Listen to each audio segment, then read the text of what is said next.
Welcome back. This has been quite a journey, quite a story, and I'm sure it's gonna be this segment also is gonna be very impactful because these are real stories. Sometimes you're listening, and I'm listening to these girls and wondering, is this real? Did it really happen like that? But I want to tell you, it is real. But today they're here smiling. Somehow. Girls, are you still smiling? Oh, yes. You'll tell us in this segment why you're still smiling. But before we go there, now, have you met your dad? Yes, I have. Okay. But he doesn't know me. Oh. Yeah. Tell us more. My sibling have their dad, but their dad passed on. But me, I have my own dad. Let's start from there. Your siblings have a separate dad. Yes, from me. From you. Yes. You have another one. Yes. Who you know, but he doesn't know you. Probably that's what Huh. yes. How did that happen? When I was in Form 3, I happened to ask my mom who my dad was. Huh. Because of the way things were going in the family and everything, I had to ask, who is my father? And Tell us, did you just walk to her and ask her, No. who is my father, or how was it? No. From the explanation that my mom gave me and where he lived, I went there. No. Well, I Nikamwona. want to know, how did you go to your mother? And at Form 3, now you're a big girl. Why did it take that long? You have never asked her before? Yes. So how did this happen? Why did you go to her and ask who is my father? At Form 3, it's when we were going to register for our exam. Okay. So when we are going to register for our national exam, those documents they ask for. And for mine, it's just Medrin Njeri Wanjera. And where is the father now? Huh. So there's no father name. Yeah. Your father's name is not there. Yes. Okay. So I had to think about it a lot. And I decided to ask her. So at home? Yes. Do you remember how the situation was? Were you sitting in the kitchen? Were you... I was out. She was inside. You're not even sitting together. No. Why ask from outside? Trying to be safe. You thought she would not be happy with that? She can throw just anything, so... Oh. That is a story, Uku. So I had to be safe first. So you're shouting from outside? Yeah, I'm just asking when I'm cooking outside the house. Yeah. Cooking outside? Yeah. How? Sometimes we used to cook the 3-stone, the 3-stone jiko. Jiko outside? Yes. Uh-huh. So I'm like, na mom, babangu ni nani? Ako kwa nyumba sasa. Okay, and she heard it? Yeah, but first she ignored. So She didn't say anything? yeah. Uh-huh. Then? I pushed it on again, and now she told me, but she couldn't finish the whole story because ananiambia, hizo ni story gani unaniletea huku? Oh my. Yeah. So with that little information, nikaanza kufanya utafiti wangu. What information did she give you? The name, where he lives, what he does. Oh, she told you that? Yes. Uh-huh. Yeah. So I just went, and luckily I had a pastor who knew him. Oh. In our church, a pastor who knew him so well, they worked together. Okay. So it was a bit easier. So you went to this pastor? Yes. Ukamwambia nini? Nikamwambia, unajua fulani wa fulani. Fulani wa fulani. I would like to see him. Ah. Kuna kitu ningetaka nimsalimie. Ni mwalimu mzuri sana. I didn't tell him that he's my dad or anything. Oh, he's a teacher? Yes, he's a teacher at Kamahoha Girls. Wow. Yes. Uh-huh. So that was it. I went there to Kamahoha Girls. I saw him. I saw the resemblance and I left. I didn't What do even you say mean? hi. You went to the school. Yeah, How did you get? They don't just. This is music a boarding. festival. Oh, oh, it was Via a. the music festival. Uh-huh. So when we were told we were going to Kamahuha Girls, I was excited, not because of the music festival. Yeah, Oh, so you went and I saw asked him. around, who is this? Fulani wa And Fulani? yeah, and fortunately he was also a music teacher. So Ah, okay. So he yeah, was there yes, and you saw him. yes. And when you first saw him, what came to your mind? I was wondering why did you not look for me? Wow. How comes you never asked if my mom has something that belongs to you? Yeah. I mean me. Oh, my. Uh-huh. So I stood at a distance, Like how far? like where that flowers is. That's like That 7 meters away. yeah. Very close. So you are actually very close. Yes, About 7 meters away. very So, close, looking at him. I remember he was on a phone call, so he's just turning around there so I can see. oh, my. And he doesn't know somebody is looking at him. Yeah, probably. Wow. Uh-huh. So I didn't have the courage to go and ask anything or even to say hi. So I just left. You walked away. Yes. And from that time, you've never seen him again? Yeah, there was a time I really wanted to know more about him. Yeah. But again, I said, I'm here not because of him, but also God. So, to as much as he is important, he might have been important in my life, not really. Yeah, because he never showed maybe the concern, Yeah. so why should I? Yeah, so I came to that point and I accepted. How have you dealt with that? Do you still feel, given a chance, you'd want to go and Yeah. talk to him? Yeah, I would love even to see him. Yeah. It would be awesome. Huh. I guess. He's still around. Yes, he's still alive. So I hear. So if I drove you there right now, you'll be happy. Yes, but also scared.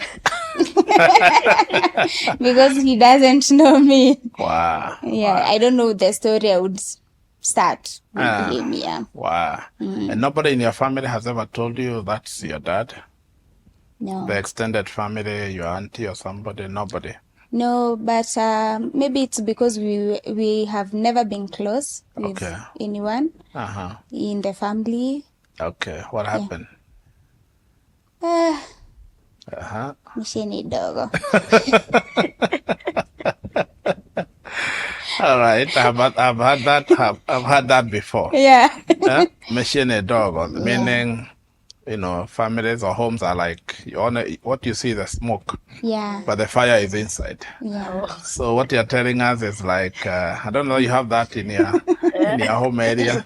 You have something similar? Yeah, actually, after the demise, when my parents were alive, we only used to go home during December, maybe a week or 2 weeks. Oh. Then you come back. So now this time, things actually when we used to go back during now when we are in the institution, going back to see our younger sibling, we used to hear a lot of stories because my uncle also had a younger child, was a gentleman, a boy, I mean. Yeah. So you hear stories that our younger sibling was being mistreated and stuff. Now you get in a situation where you are angry, you feel helpless also. And sometimes I don't know if all of the stories were true because some came from their firstborn. Some used to tell us the stories, and also some from the neighbors that the wife used to do this and stuff. And I became to get so angry because I would just sit down, just sing, to console my soul and stuff. Yeah, then high school, now also issues with the family, wrangles now. Then where it became so worse was now when I was during Corona season. I was in Nairobi. That was after I finished after finishing high school. My uncle could manage to take me to college. So my aunt from my mom's side was the one who sponsored me to college. And you know what, I'm a person who adapts easily to situations. Okay. So when I understood earlier that it wasn't even their responsibility to do all of that.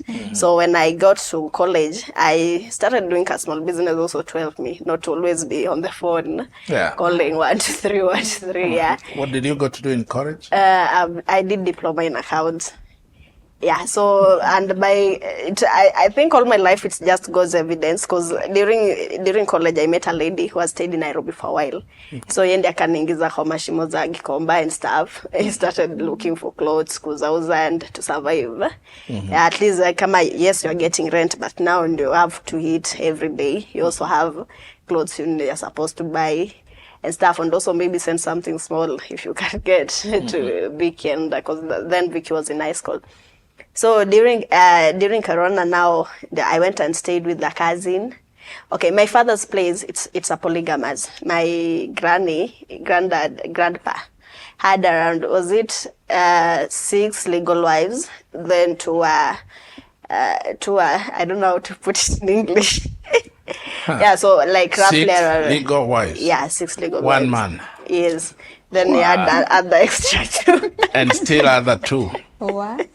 Yes. Oh my, so, those are 8. Yes. So you knew all of them? We live in the same nini. Then me, like the homestead, the first homestead carries around, is it 4? He must have been a rich man, yeah? He was. This age he was. After his demise, things just, he had 2 homesteads.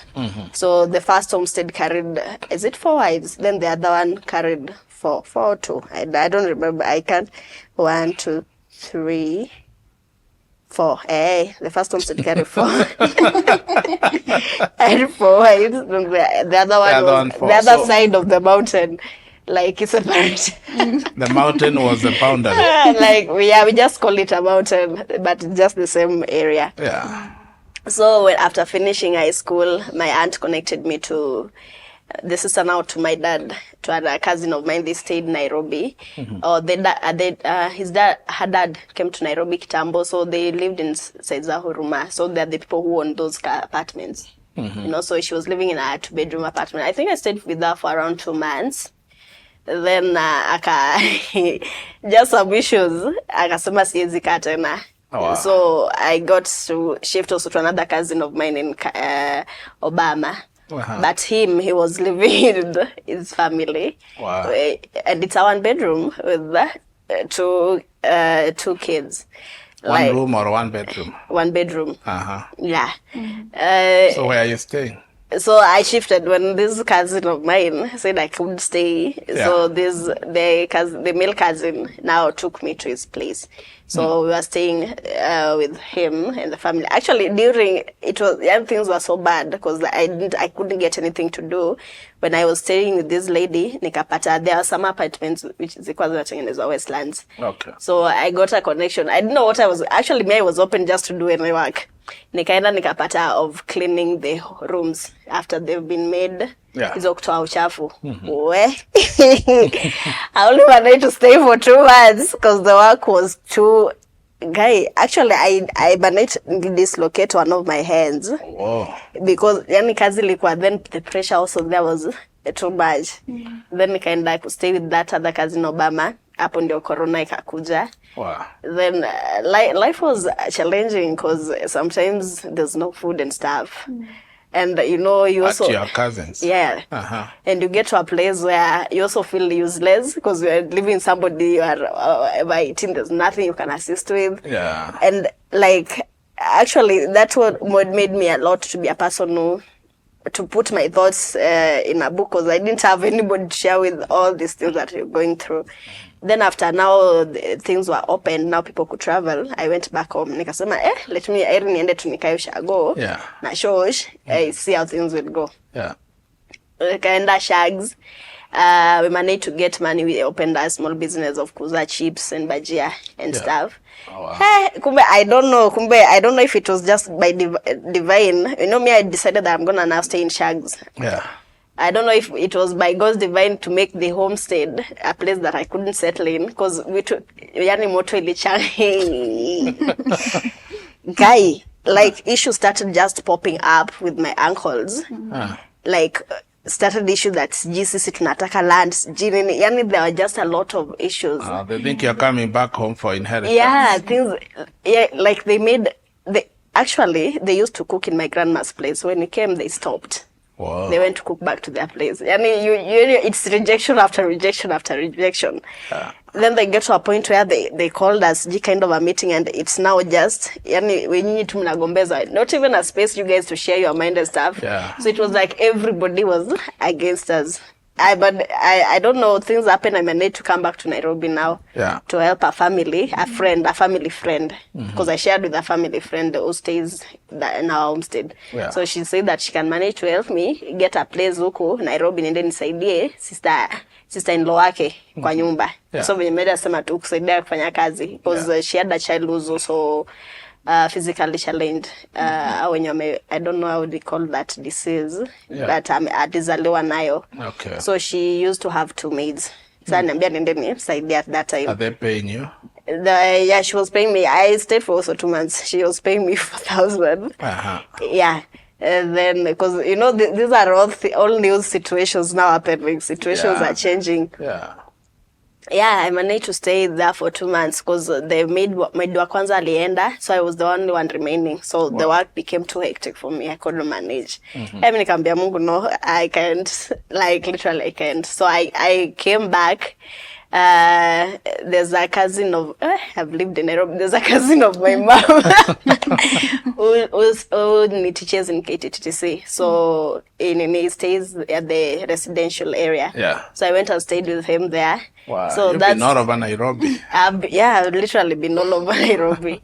Yeah, so that's how I managed now to start getting things to do, and so far so good. And yeah, family rejection hit so hard. You mentioned earlier that you fear marriage. Or anybody else? I fear marriage. I fear relationship. You fear, what do you fear? Relationship or marriage? Like, I don't know if I've processed really the loss. My fear is always because the relationships I've had, it has always ended bad, even with my relatives and stuff. Yeah. And even with my aunties, you try to get close to somebody, kumbe, at your back is stories unashare na yeye, she goes and shares with their husband. Now, wewe ndio tena zinakuja zina clash kwako. Yeah. So, my experience with the relationships became so bad. Like, I don't know, I always fear, like and also I got to a point where even the self-esteem, there's a point like, yani unafeel tu vitu, because everything imekuwa ifanyika, unaona tu ni, so if something good comes, you feel like everything is going south, it's going negative, yes, nothing negative, good is happening. Yeah, nothing. So like when you get something good, you just question, really. Do you think you have overcome that? For sometimes I feel like, but sometimes I think I'm still in that journey, because literally sometimes when yes, I admire and I desire, but now when I literally feel like, hey, now getting myself deep into it, I become so scared. Wow. What are you doing right now? For now, I'm doing sales and marketing for a detergent company. Okay. Yeah. So, what do you think has helped you to, you may have not conquered everything, but there are areas you have conquered. Now you can do sales. Now you don't live with a relative. You live by yourself, I believe. Yes. And are you doing anything in the church? Yeah. What do you do in the church? Okay, I'm in praise and worship at the moment. You can join a department. You're serving in the church. Yeah. And all that. So what do you think has helped you to, because somebody watching right now, they may be there feeling useless, rejected. What has helped you to rise to where you are? Though you are not there yet, but you're still growing. Oh, I think also dreaming, the kind of, after going through all these experiences, experiencing a family where food is an issue. And I feel like that's not something I ever want to face in my future. And also realizing now, what has also, because there are seasons where I became so depressed. mostly those seasons where things were stuck. I felt so much stuck. And the only things that could encourage me was the videos. I used to watch a lot of videos on YouTube. And mostly there's one that really woke me up was from Sarah Jakes Roberts' story. And I felt like if God can take somebody from such a situation, that she can able to stand with such power and authority, like all these things, it started to give me strength. And also, I can't say much. I just feel like it was God also and the Spirit inside of me giving me that push. When you want to relax, you're quite too complacent, because you get some point you ask yourself, because I've got friends who have got sponsors and stuff, these the older wazes and stuff, and sometimes you get yourself, Beverly, why would you allow yourself to suffer this much? And too, there's an easy way to cash in and stuff. Why haven't you gone that way? So now, when I think of it, I have siblings who are looking up to me. And I ask myself, what kind of legacy? Because, in my family, we are the legacy that is remaining. What kind of legacy am I going to leave for them boys? Wow. And that thing makes me like, it's just for a season, as much as sometimes it feels like forever. Like it's never ending, but just hoping that soon we will see the goodness of God through all of this. Yeah. Wow. Thank you. And we wish you well in your journey. And it looks like things are getting better. Yeah. Medi, before we close. Yes. Well, we hope one day you'll meet your dad now. in a better way. Yeah. That's our hope. And when you look at your life, what has helped you to come up? You can still smile. You said now you're ready for marriage and all that. What has helped you to get where you are? For me, I think it's the fact that even though I seem alone, I'm not really alone. And every time I felt lonely, I wasn't alone.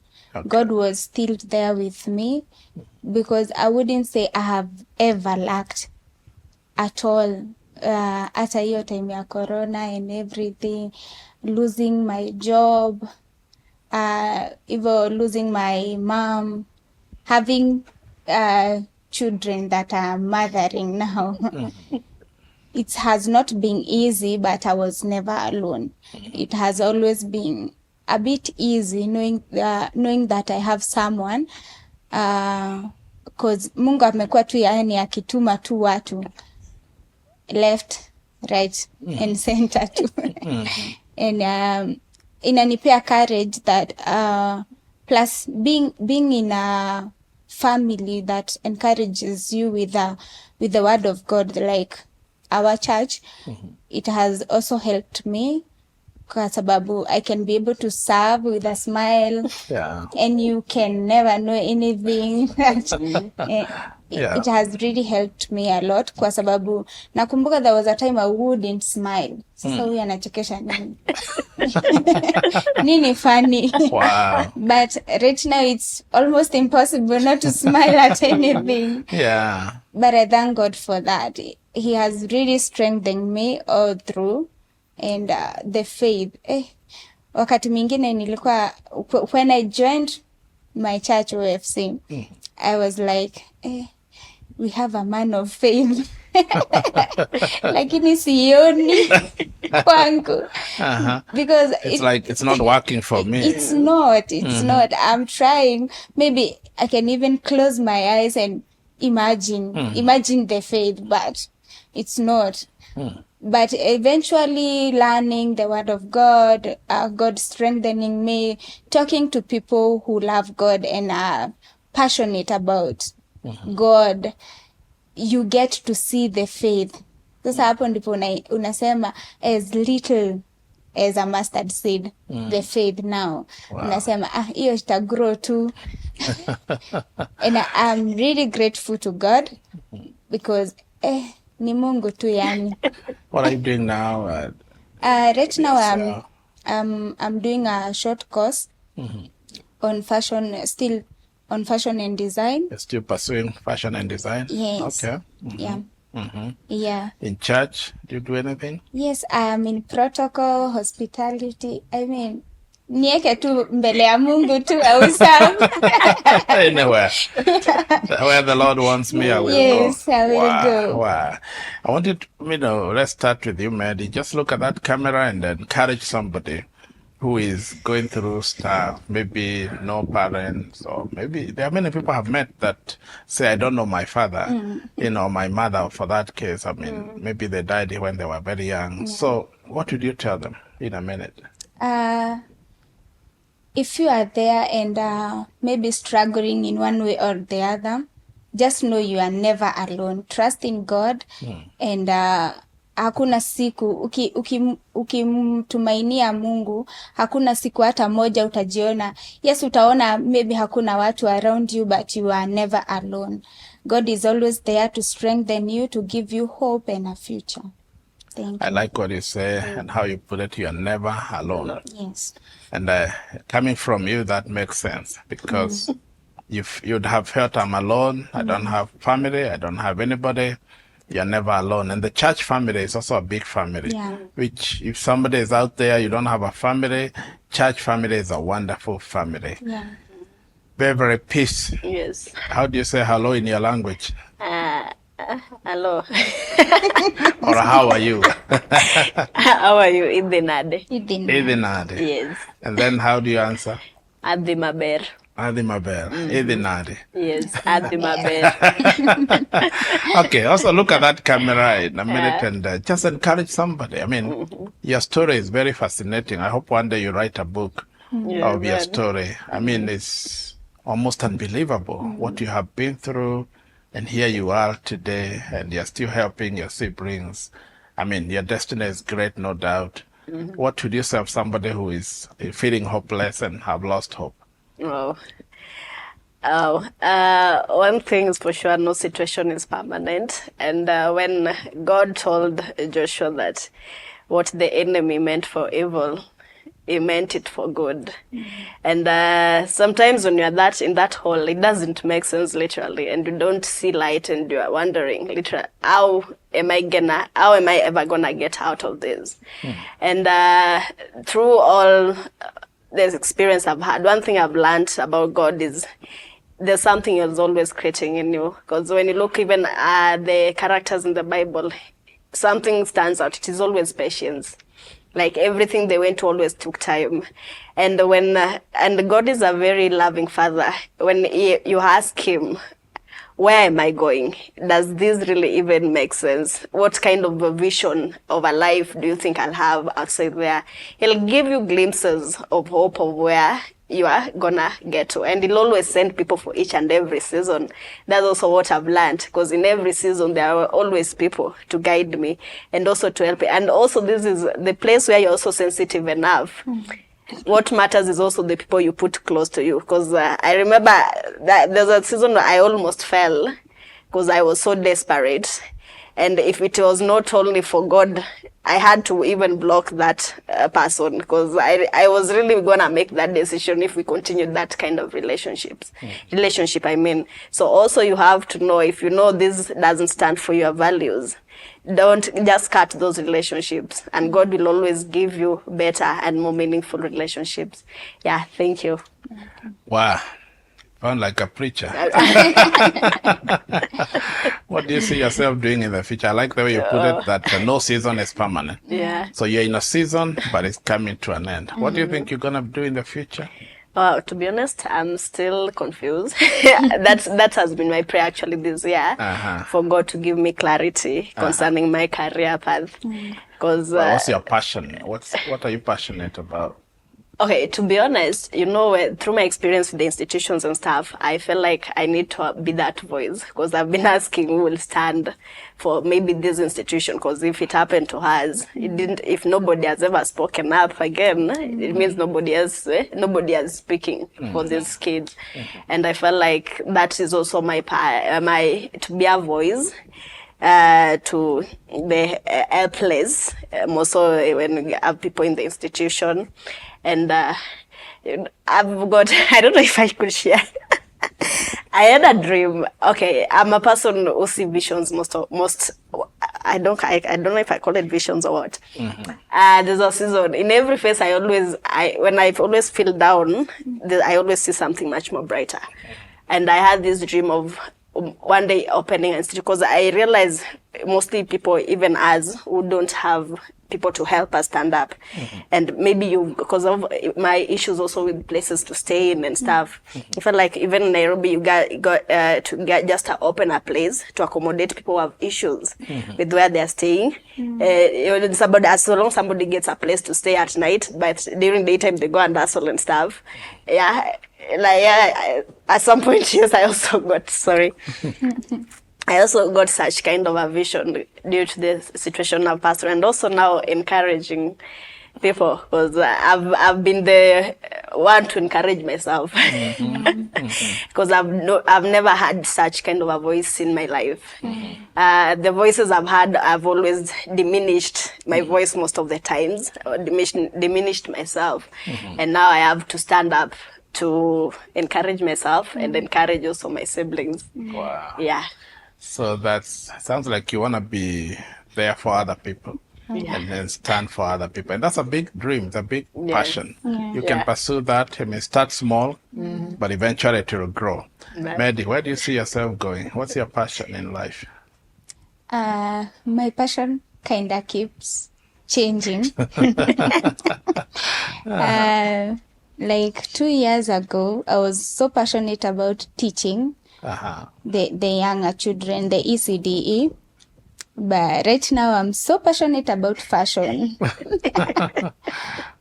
Fashion, because I feel like I don't want to wear something someone is wearing out there. So like you're walking and nimekuona ukipita hapa. No, I don't want that. So right now that is my passion, and again if I think about it even more, it will help even my sister now that they are doing the CBC. Maybe I can also try and teach them along the way, the way they can be making their own clothes instead of waiting for me just to buy for them. So that's what I'm passionate about right now. And also to help maybe the young girls. Sometimes we feel so lost, like we don't know who to turn to. Maybe like my sister is saying here, to kind of open a safe haven for someone maybe to come talk, like your heart to heart stuff for the young ladies. Because sometimes we don't have that one, and you just open up to someone, because when you have someone to open up to, things get even easier. Wow, thank you so much. I must thank both of you young ladies for sharing your testimonies, very open, candidly, and just encouraging people out there. I have no doubt so many have been encouraged. And there's a story people want to listen again and again. So if you have missed any of the episodes, please go back and listen to the previous one and the previous one. And much more will also be coming. Don't forget to subscribe, like, and share with your friends, and share with everybody so that they can also find some help. Thank you so much for joining us for now. That's it for now, and we'll see you next time. Thank you.